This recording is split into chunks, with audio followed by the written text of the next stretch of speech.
You're tuned in to Oilers Nation every day with Tyler Yaremchuk, live every weekday on the Nation Network YouTube.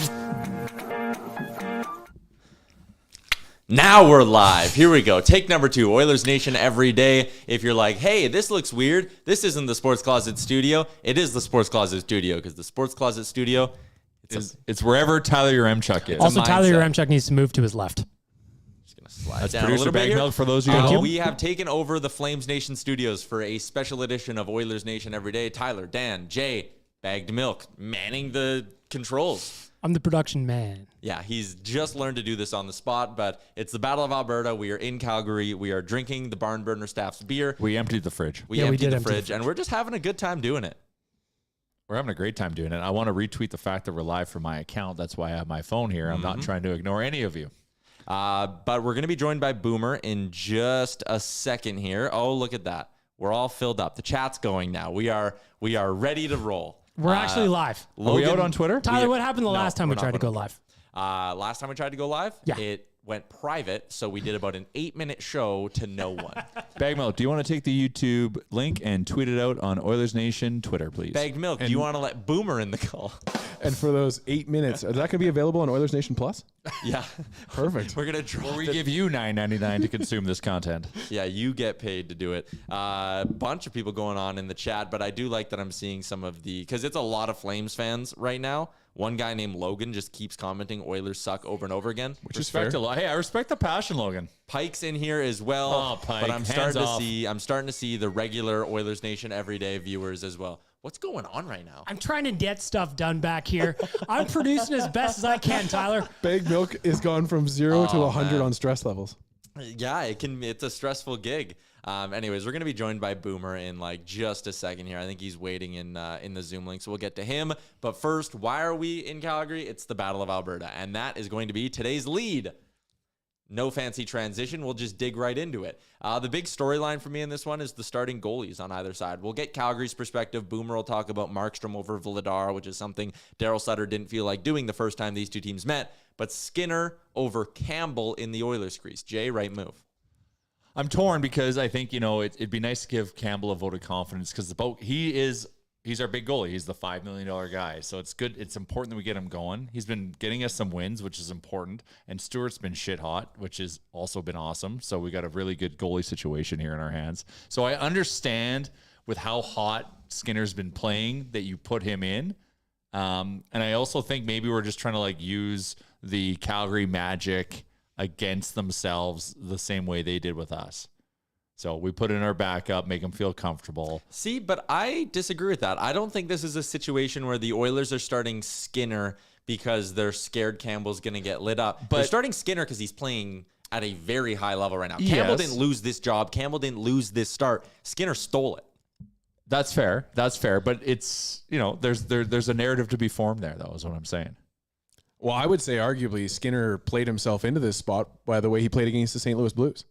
Campbell wasn't great and against the Calgary Flames, to be honest. Yeah, that's exactly it. That's probably really what it is. And so, to me, you give a change up. What happened with Markstrom with us, which is we believe that he's beatable at any time by an Edmonton Oiler player.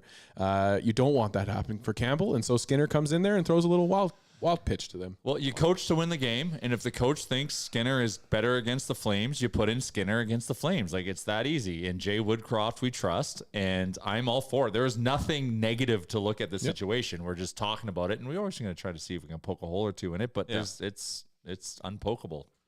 I do like the chirps going on in the chat a little bit. Shout out to Pike, who told me to lean more to my left. I've now corrected that. I'm fully in frame. You're a perfectionist.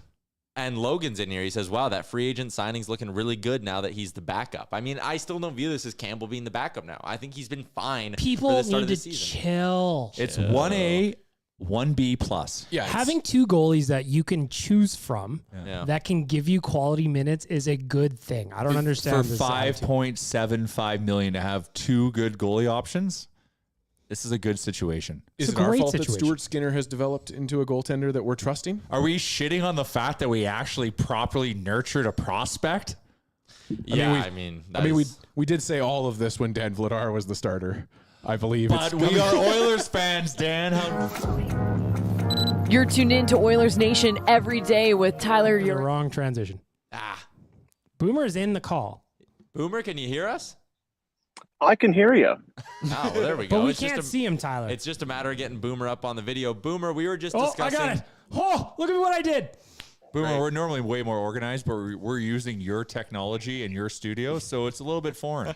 Boomer, I've never Yeah, produced a show in my life, and here I am doing this today. So don't worry about it. Well, I love that you just fired the intro again. Yeah. That was the best. All right. Well, you told me to hit this button. I hit the Yeah. button, and then what happens is not the thing that you told me was going to happen. So what do? I I know. bob, I weave, I learn, I adapt, I overcome. All right, but we do have Boomer. I see him. Boomer, you're outside. You're getting some fresh air. I love it. I am. We had a big bottle drive thing today, fundraiser for the kids. So I said I got a very important Zoom call to not have video on, so I got to go and just sit down the street. So this is great. I'm glad we're doing this, and that I look good, but you can't see me. How does that work? You can see me, but you can't see me. Is that what you're saying? We don't have a monitor to see you per se, but we know you're there, and that's kind of all that matters. The most important thing is the people can see you. Yeah. That's all that's important. Well, I mean, it's, you guys dealing with nice stuff, new, nice equipment that would be foreign for you. But we'll get through it, boys. We'll get through it. It's all good. How was the trip down? Bagged Milk's just going to keep interrupting you with buttons and all that. But I do have some serious good. hockey questions for you. We just debated from an Oilers perspective the idea of going, they're going to Skinner over Campbell. The Flames going back to Markstrom tonight. Do you kind of like that Sutter's giving Markstrom a chance to get his sort of redemption here against the Oilers? I don't, because I liked that it would get Oiler fans all in a twist when he would go to Vladar. Oh, I can't believe he's not starting Markstrom. I said, don't even give them the benefit of it. But he's got to play, right? I think if he doesn't play, it's at this point it's almost Sutter kind of feeding into it a little bit. Last time around, play the other guy. Markstrom was a little bit under the weather that week, and I think that the sooner he gets into the net and just starts playing against these guys. It's crazy though. The numbers do kind of speak for themselves, don't they? You look at his numbers here in the last, 2 seasons against the Oilers, certainly last year and in the playoffs, just not good at all. And then everybody else, like a .920 save percentage and well below 9 against the Oilers. So it's a crazy one that we have these two teams and we're focused on the goaltending. And I think we're talking about Markstrom and the Oilers. I do wonder, and I'm going to ask you guys, and this isn't being kind of cheeky. Do you feel like the goaltending has been upgraded from a year ago, because it was all about Smith and Koskinen, and now I just wonder with what you've seen out of Campbell, and Skinner's a good young kid. I just wonder if he's not maybe the better guy at the end of the day. Is the goaltending better?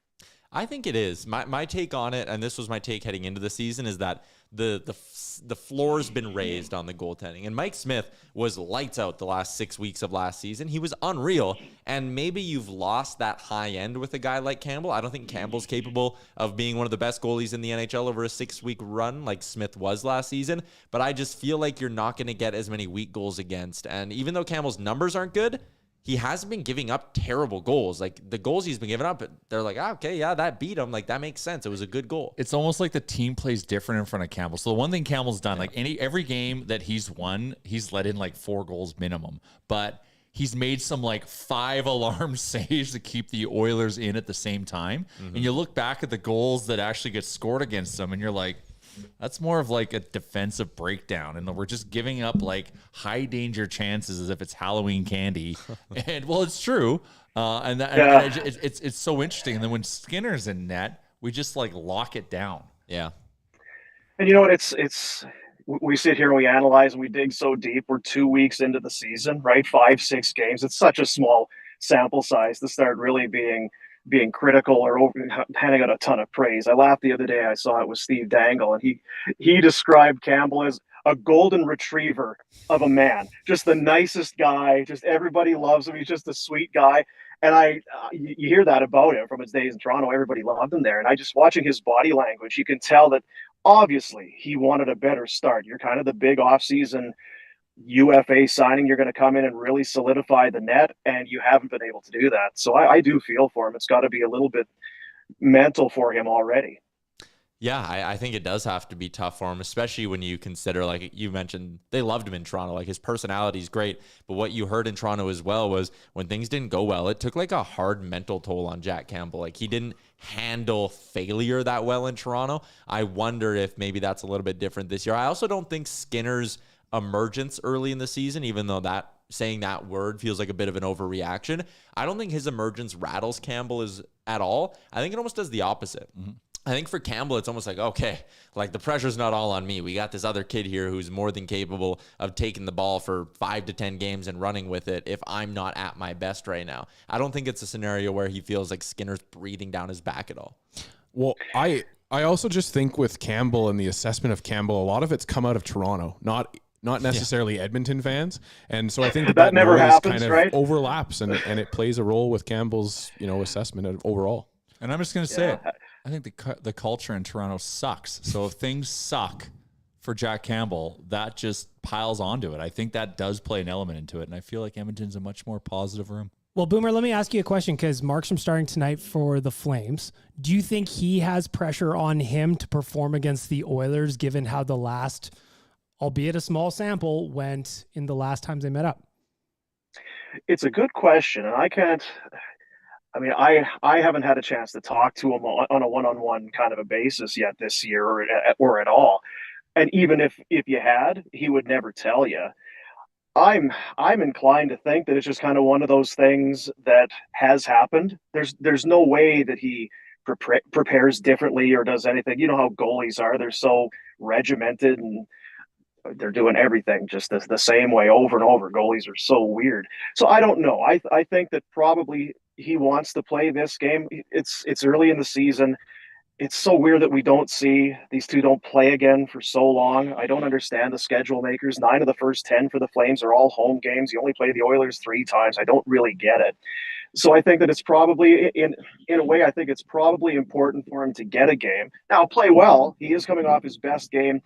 He had been letting in a lot of goals early on, the first 5-6 minutes. Pretty much every night he had let in a goal, whether it be his fault or not, a weak goal or a great chance. It was going in the net. Played Pittsburgh the other night. He was tremendous. So he probably wants to get out there, and it's not just the Oilers, but just to get feeling good again. Because if he didn't play tonight, he played Tuesday. They don't play again until Tuesday against Seattle. So that'd have been a full week off.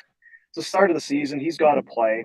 So whether it's the Oilers or whoever, it was probably going to be a Markstrom start tonight. Moving away from the goaltending a little bit, we took our shots at the Nazem Kadri signing as an Oilers fan base. We had our chuckles of, paying a guy who's probably going to be a 60-point player. For the record, I did not. You liked it. Okay. You liked it. Yeah. Boomer, I hope you heard that. But he's got 9 I points in heard it. 6 games. He's just fit in like a glove. Flames fans must just be thrilled with what they've seen early from Kadri, hey? It's the way he's getting it done. He can't get away from the puck right now, and guys get on those streaks. I was on with Frank on Daily Faceoff, and I'm trying to remember which. It was before the season had started, and he was on, and he said, which one of these off seasons, because you got Weegar and you got Huberdeau, the big high profile, and then Kadri comes in. Who's going to have the biggest impact? And you think probably it's going to be Huberdeau because he's the most skilled. And I said I feel like it's going to be Kadri, just because of who he is, how Sutter wants you to play. I just feel like he's zero maintenance for Daryl Sutter.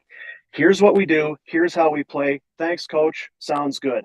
And it's the way he's been doing it. It's not just one-footers from the blue paint. He's scoring from distance. He's making plays. Guys around him are better. The power play has been very good. He looks right at home. And it just felt like he's not going to have a transition. It's maybe been a little bit of that for Huberdeau, but Kadri fit right in, and he can't keep up this clip, obviously. But you looked at how he played last year in Colorado. He was not on the top line. He wasn't on the first team power play, and he was scoring and putting up points at a clip like he'd never done in his career. So as far as the deal, is it too much money? It is. Is it too long? It is. And will the Oiler fans have their chance and plenty of time to probably rail on it? You will. But for right now, he looks tremendous. He looks like the captain of this team. And I don't know that they're going to name a captain, but he's got all of the poise and the feel of a guy right now that's the leader of this team. Still a really small sample size, Boomer. But what's your take on Jonathan Huberdeau so far? He's got 6 games played, 1 goal, 4 assists. Probably not the start he wanted, but again, still early. Yeah, he looks to me like a guy who is feeling that pressure. It's a lot of money, right? It's the most money this team's ever paid to a UFA. It's coming off of not well, a UFA. You know what I'm saying? Extension deal, whatever you want to call it. It feels like a UFA deal. But it's not just that he came in and got paid. He was part of a trade, and that was a high profile. Everything was just so high profile with him. And then the jerseys were made, and everybody's ready. And he had 4 points in 5 games. It's not terrible. And then he scored the other night. But he does look to me like a guy who's not quite right in that I think he's just kind of squeezing it, like you see sometimes. While Kadri didn't miss a beat, I feel like he's finding his way a little bit. There's some plays where you see that vision, and Daryl Sutter, I think, kind of almost tongue in cheek to give the media something to chew on when he called him the best passer the Flames have ever had. You can see it, and it's different than Gaudreau. Gaudreau was a playmaker, but he was kind of shifty and darted in and out. It's a vision thing. He really sees it. There's been a number of plays where it's just so close to being an easy tap in back door or in the slot or whatever. So I think it maybe takes a little bit of time. That goal the other night, I think, was big for him to get that off of his back. I don't worry about him, but I think it's taken him just a little bit of time to feel at home. Boomer, with all these additions in the offseason, do you feel like, and again, I know we're talking small sample size thanks to the schedule makers, but do you feel like this Flames team has a different identity coming into the season this year with all of the new additions, or is it still a Daryl Sutter team, defense first kind of mentality? It's Sutter's team. That's kind of the joke, is who's the captain? Well, as long as Sutter's coaching, it doesn't matter. You put a letter on anybody's chest, doesn't matter who it is. I know from the outside, and the fans, as you guys would know, shake up the core, get rid of the core, change the core. The core is no good. You got to change the core. No, over the course of a year and a half, 2 years, you've had the captain leave in Mark Giordano and Johnny Gaudreau and Sean Monahan and Sam Bennett and Matthew Tkachuk. Who has had that kind of turnover? And whether it works or not remains to be seen. But just such a drastic shakeup, you can't help but feel like it's a fresh coat of paint for everybody in there. Your voice rings a little bit different if you were in that room before. You've got a little bit more confidence maybe to speak your mind. I'm not sure what it means in terms of just the chemistry, but I don't know that the message is ever different with Daryl. Do you think it's the way he coached in Calgary was like he coached in San Jose, and it's like he coached in LA? It's just all the same. It's his way. When you've got the puck and when you're playing, you can create, but when you don't, there's a way to play, and there's no cheating. And if you cheat, you won't play. And that's for anybody top to bottom. They've played pretty well so far. Like I said, their special teams have been actually very good. The power play's been good. And I don't know that they've really given up a whole lot. Pittsburgh put up a ton of shots in the second period, but they had consecutive power plays. And Letang and Malkin and Crosby can whip it around. Breaking news. I don't know if you've heard of those guys. So they racked up a bunch of shots the other night, but they really kind of held Pittsburgh in check, 4-1. It felt like a very comfortable win for them. So I think that it's still Daryl's team. It's funny to watch. He just controls. He commands the media, the fans, the room. We were at an event the other night. It was the Pizza Pig Out. Eric Francis putting it on for kids sport, and he walks in the room. It's like, there he is. That's the guy who's going to. Everybody wants a piece of him in the room and wants some time with Daryl. So it's his team, and I don't think that they will change. There's no way you can change as long as he's here and has the reins. Let's talk about tonight. Are we going to get some fireworks? Are we going to get a lot of goals? What are you expecting this evening at the Dome? It's an important game, right? You only play each other 3 times, and I know it's early. I don't, just looking at this team, there's with Tkachuk gone and Kassian being gone, it just that powder keg is no longer there. And there's plenty of guys that can handle themselves. Darnell Nurse, he'll go, and he got Lucic and all of that, but it just never really, I don't feel like there's that kind of fireworks. I think that there's a potential for it to be high scoring, depending on how Markstrom handles himself. That Oilers power play is deadly, and the Flames power play right now is pretty good. I guess I would take the over maybe on whatever it is tonight on Betway. But yeah, I think that aspect right now of the Battle of Alberta is going to take some time to rejuvenate itself, just because you have a lot of guys who are still really new to it on both sides. Even you look at Connor and Leon; those guys, they're no strangers to it. And Yamamoto's now had a taste, but McLeod and some of these younger guys, they don't.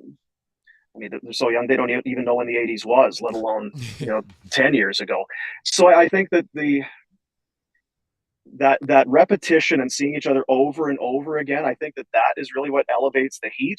And they don't see each other enough to get that heat going, I don't think. So I just think this is going to be a divisional game, 2 points, potentially high scoring, but I don't see a whole lot of scrums or nasty, dirty stuff or bad blood tonight, unfortunately. The thing is, with that bad blood in those big moments, it takes one thing to set it off, right? Yeah. But I do agree, like you mentioned, the explosiveness of the Kassian Tkachuk thing, I think in part was because Kassian would sit there before the game and probably in his head be like, well, I'm going to go get under Tkachuk's skin tonight and I'm going to go be a shit disturber. And I look at this Oilers team.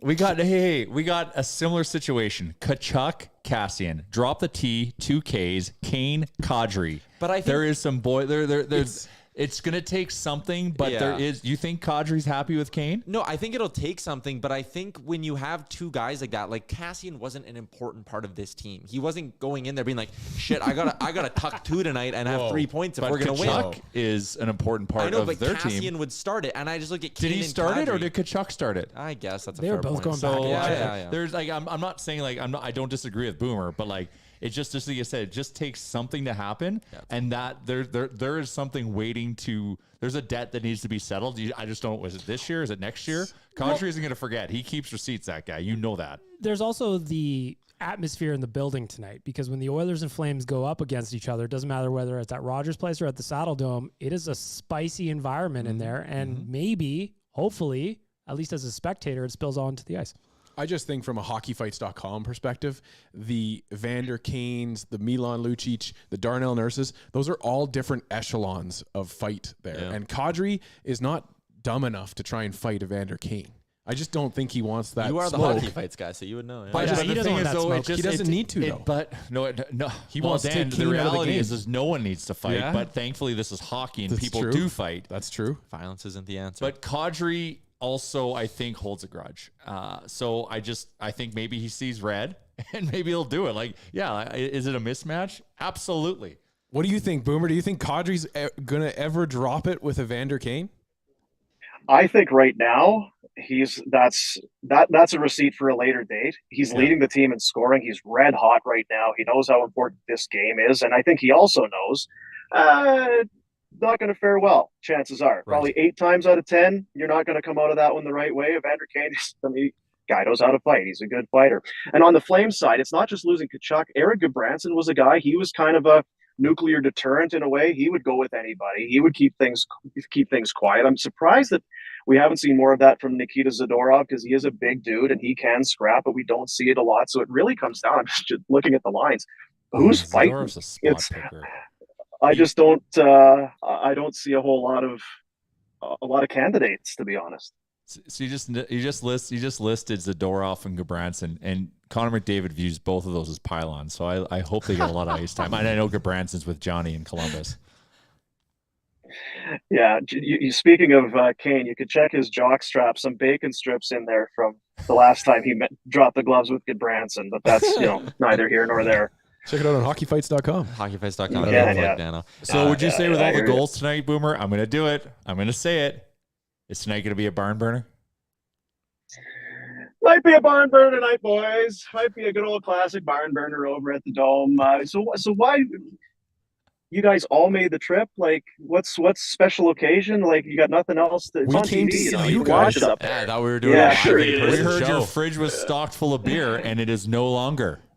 Yeah, well, that's okay. That's all right. That's that you guys would come down and just put your feet up on the furniture and start making yourself at home. That is the least surprising thing. But you know what? It's kind of the Western hospitality that we have here. We have just nothing. Just picture Rick James on Charlie Murphy's couch. Yeah, that's right. Yeah, exactly. So, I mean, what are you guys going to do now? You're going to do this show. And I was going to say, next time, if you're going to do this thing, if you actually want some numbers and you want people to see it, you should do it on our channel. Where we might come help you with the bottle drive, Boomer. We'll get some shots fired. we'll get some numbers for you if you want to get some big numbers next time. But are you guys going out for donaires or what's happening? Oh, when you're in Edmonton next, Boomer, we will take you for a proper donaire. But we're going to new barn burner partner Greta for 5 o'clock, where we're giving away 20 tickets to fellow Edmonton fans to come join us at the game. Thanks to our good friend Boomer, Johnny Winwick at ATB Financial. We got to shout them out for supporting us, and that's one of the main reasons why we're here. Those are two great shows. Johnny is just one of the best guys going ATB Financial. And I know Greta, great spot in Edmonton, great spot here. You guys, hey, I'll give you credit. Well done. Good spot picking there. You talk about guys picking spots. You guys picked your spots pretty well there. Well done. All right, Boomer. We'll let you get back to your bottle drive here and continue on your way. Enjoy the game tonight. All right, boys. Be good. Don't get into trouble, all right? We're trying to class this place up and have a little bit of credibility, and you guys are going to go up into the third deck and start chucking beers at people. Class it up, right? Always class. Could you? We'll tear the building down at least. It's already Yeah, happening. we'll take If it doesn't fall Beer on halfway us, there. respectfully. Yeah, fair enough. Boys, be good. Thanks. See ya. Boomer. Thanks, Boomer. Bag Milk, hit that transition button again. seamless producing from me. Seamless production. I'm now just sliding right back over just a little bit. Boomer, what a pro. Oh, yeah. What a pro. Great chat. And yeah, the numbers are pretty good because Boomer was around. He has that effect. How dare you? You do that off air, not on air. I know. You know what one of my favorite Battle of Alberta moments was over the last, 5-6 years now? The Nuge versus Monahan fight. Oh, Well, because that was a game that where set the tone for that game. Yeah. the fuse was, we didn't know who was going to light the fuse that night. And everybody was expecting Kachuk and Cassian to go. But Nuge Monahan right in front of the benches You gets don't the blood poke going. the Nuge, man. The kid has fire. Monahan got fed his lunch. I was going to say, like, as much as I was talking about the echelons, I do think that the one thing that could happen is that smaller fight of like a Rasmus Anderson, perhaps. Yeah. And maybe the Warren only guy Fogle? Rasmus. Okay. No, the only So- guy Anderson is fighting is Yamamoto. Yeah. So Yeah. where I was going with this, Dan, great work, is I want everyone to give their prediction. Who is our Nuge versus Monahan-esque tilt? there you go. What's your prediction for a fight that will come just totally out of left field tonight? You're going, So I started it off with, what did I say? You said Anderson Fogle. Yeah, I'll go with that one. all right. I could see Fogle. You know what? I'm going to go Nuge again. Okay. Because he's hot right now, right? Nuge is So, you hot. know, He you're is playing good at well, you're everything bouncing right around. now. Swagger. I am wearing my Nuge jersey tonight. I am so excited. If he gets into a fight, oh my God, I'll feel like the proudest father there ever was. I'm going to go Nuge against, who's the unlikely combatant on the Noah Flames? Hannafin. I've got mine. I don't know if Hannafin chucks him, but maybe Nuge grabs him. I'm gonna do another. I'm gonna go Nuge against Nuge just goes against the door. Lindholm. Oh, Lindholm. I'm going to go Why Nuge not? Mangiapane. Like, it's just the most unlikely matchup. Mangiapane would be awesome. I was going to say McLeod Mangiapane. I can't see McLeod ever fighting. I don't know why. But when he does, though, No, I could see McLeod doing it from a leadership perspective. Like got some no guy teeth gets already. greased. He's ready. Yeah, like what's he got to lose? I just hope it's the Nuge. Nuge, What if it's- Nuge Dubé? Oh, that's a good one. that'd be a good one.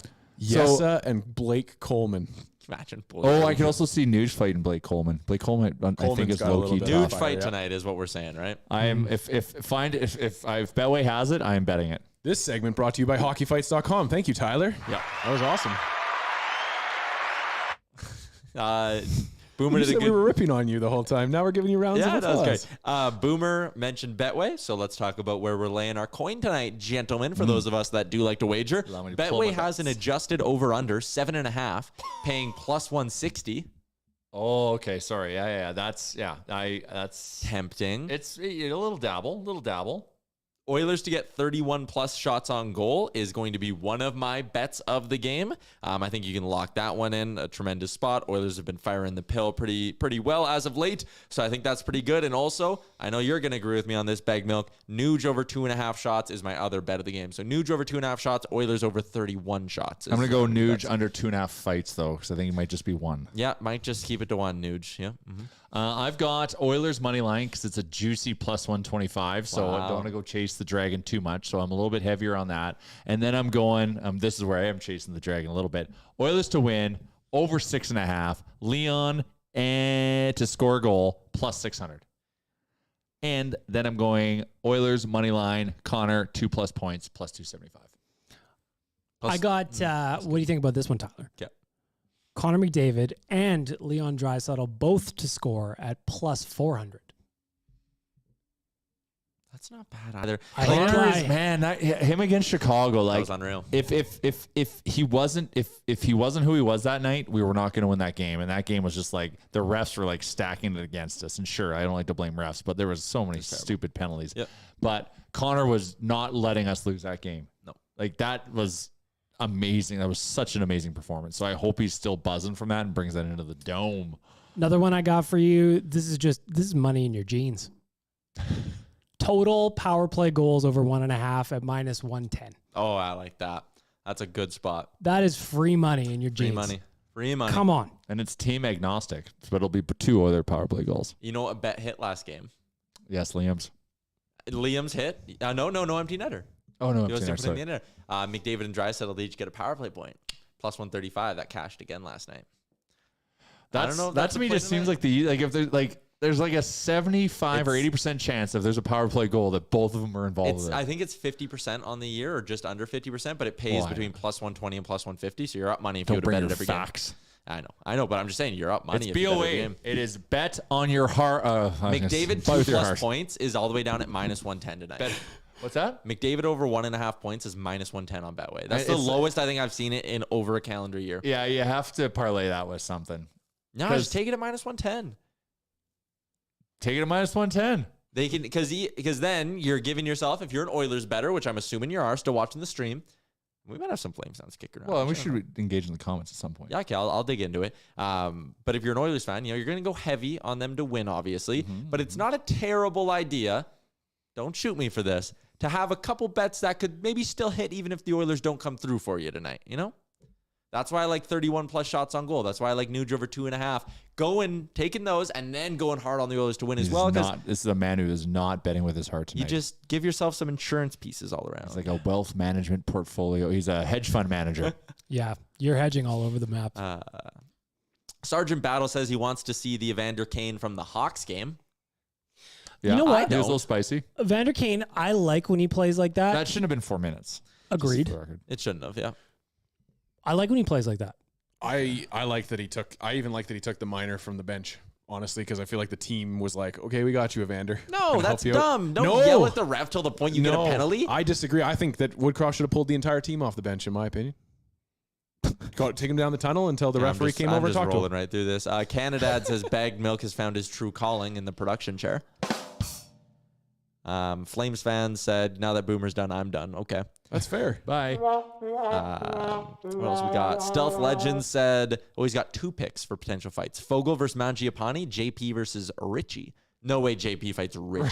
I would No. just. Richie's a heavy man. Fogel, No. Mangiapane, I still almost feel like they're not in the same class. Like Mangiapane's a top 6 guy. But I could don't it doesn't matter what line you're on. But maybe I think Mangiapane's got enough little rage in him that he might be willing. Is this hopefully Fogel's? I wish, yes, I had that kind of rage in him. So- I wish he did. I'm just going to say this because I think it's a funny one. It's kind of mean to JP, but it's funny. Ash says it'd be nice to see JP fight something other than the puck for once. Oh, Come on, that's good. I That's funny. mean, like it's not wrong. he is fighting the puck this year. He did score last game, though. Was it last game? Yeah, Last it's game. St. Louis. Yeah, tip. FM radio tip, vibes. Yeah, Bag Milk just hammering random buttons. Oilers No, they all looking make sense. for a 4th straight dub tonight, and this would also put them 2 points up on the Calgary Flames in the Pacific Division standings. I know Boomer said it's just a divisional rival game, but for me, you have to win this game. You got to beat these Flames. You can't draw got the it. first 2 games of the year to them. That's I'm that's sorry an for 8-point boring swing. you. Because I yawned. You know, that's one of those things where if you just don't bring it up, people watching probably don't even notice it. But What, they yawning? did. Yeah. Oh. And now they do. Now you And don't now even everybody in the room is thinking about yawning themselves. You will fight off a sneeze and not even making an event, and it's impressive. But you will just bang out yawns. we keep saying the word now, and Yeah. everybody is fighting it. You had a big night at Everybody the on the stream Arkells just concert. yawned. Oh yeah, at the Arkells. just Arkells. Just Arkells concert. Uh, All right. Fighting Amish says he's going to see Yamamoto versus Lucic scrap tonight. You know, like, If Yamamoto's Yamo gonna need has a the step heart of a ladder. lion. I could see him trying, but He would look like ground beef after that one. He'd be like when Rey Mysterio Jr. fought somebody 3 times his size. You know, he'd just be climbing all over him, Dad. Yeah. Vader Just bomb. Lineups for tonight because we didn't get through that quite yet. Lindholm with Huberdeau and Toffoli, Kadri with Dubé and Mangiapane, Backlund with Coleman and Lewis, Rooney with Lucic and Brett Ritchie. D pairings are Uyghur with Tanev, Hannafin with Anderson, and Zadorov with Stone. If you were Jay Woodcroft tonight, would you go 11-7 or 12-6 again? 11-7. I would too. Jay? and who are you pulling out? Holloway? Holloway. Yeah, I agree. Or actually, you know what? I might pull out Devon Shore. He played like 2.5 minutes last game because what I want to do when I look at that Flames blue line, the third pairing is the one McDavid can probably victimize the most. So I would go with a fourth line that is Derek Ryan and Dylan Holloway, and I'd be rifling McDavid in with that fourth line to get him away from the top 4 as much as you can. Yeah. So maybe I would play Holloway. I'd take out Shore, go 11-7. Yeah, I'm with you on that. I would have got rid of Shore. Again, I'm a fan in most games going 12-6 because I think it helps build continuity. And, you know, Continuity. What was that? Continuity, good point. Yeah. Positive regression. Yeah. Continuity. Wow. What did I Tampa say? style. Well, you are Continuity? tired. Yeah, he Clearly, went to I the am. Arkells. I had half a beer. I'm exhausted. Oh, geez, it's been a hard day. If you been a hadn't hard gone day. to the Arkells last I had to parallel park outside. That was an adventure. God, That was really wild. I wish we recorded that. 8-point turn. There's still a ripple Listen. effect from the traffic jam he caused from that parallel park in front of the office. Did you know that everybody in Calgary waves with one finger? Parallel parking the Nation truck is no small feat. So I'm Oh, actually it giving is. you credit. So, well, no, yeah, thank you. So I probably could have just pulled in normally, Yeah. which is what I do. I haven't had I'm trying to save you here. No, that is not normal. Parked it horizontally. would Is have what he's fit. talking about. That going in front first is not normal. You I haven't back in. parallel parked in like 8 years, man. And then there was a lineup of cars on either side because it was a tight was great. So residential hold on. road. You said I could have pulled in like I do normally, which was what? Front first. Oh. Yeah, which that it would have been just as much of a tire fire as what you did there. It was bad. It was really embarrassing. Yeah. Well, you did get encroached I don't think it was upon. that bad. There was a 5-yard penalty on the Well, it was guy behind you. entertaining. Well, yeah. Yeah, that one guy behind me didn't even want to let Yeah. me back up. He just assumed I had my blinker on. That guy. Anyways. You Oh, called there's for flames, everyone. Princey says he's on his way to kick us out of the studio. Well, you know what? Prissy, we're leaving. Joke's we on already you. got We're ready. leaving right away. Yeah, Meet we us at drank the- all your beer. we Meet us for a became beer. friends with the hair The hair salon people, below us. So Nice guy. Flames fan, though, but Flames nice guy. fan, yeah. I liked his hat. Would that be the index finger they wave with? Yeah, pretty much. Yeah, it was. I Close think enough. we didn't look very closely, but Yeah. It was. There was a lot of things They were going just on. trying to pointing shield one Tyler finger, from it. pointing. You did a good job of parking. If you're watching this and you are in Calgary, or Calgary Or area. around Calgary, Or or in you the can area. you can be at Greta downtown by 5 p.m. That's we see have you there. 20 tickets, and what do you have to do? You have to come up to me and you have to give me the code phrase, which is A is for Alberta. And that's because our dear friends at ATB Financial graciously gave us these tickets to host a bunch of you wonderful people to the game tonight. A is for Alberta. Go find Nation Dan at Greta starting at 5 p.m. We are going to go hop back in the Nation truck and get a bite to eat. And before that, this has been a Sherwood Ford Giant Game Day edition of the show, From the Sports Closet studio. where if you want to look like me in one of these sweet hats, That hat is nice. it's a very crisp hat. And you know what I like? It's a versatile hat. It's the Ryan Nugent-Hopkins of hats. He can play center. He can play the Does wing. it fight? He can kill penalties. He can be on Does the power your play. hat play this center? This hat, it can be forwards hat. Looks fine. It can be a backwards hat. Fits So good. many Nice looks. sized crown. So many looks. What about sideways? I don't do that. Try it? I don't mess with that. Try it? No, I don't do that. Oh, All you know right. what? You understand the screen grab. Shout out to our friends at the Sports Closet. They're loaded up. We got some items of the month with them as well. Let's wrap this up with score predictions. Bagged milk. 4-2 win, baby. Jay. 5-4 Oilers. We have a terrible record here in Calgary. That's my disclaimer. 5-3 Flames. Ooh. I'm going to say 6-3 Oilers. Amber, score prediction? She whispered 4-2. Whisper. Yep. You're- Good job. Yep. For the Oilers. Oh, All right. thank She's you. with Bagged milk. For the Arkells. Yeah, for the Arkells. All right. Thanks for tuning in, everybody. Good edition of the show. Bagged milk. You can hit the stop streaming button now.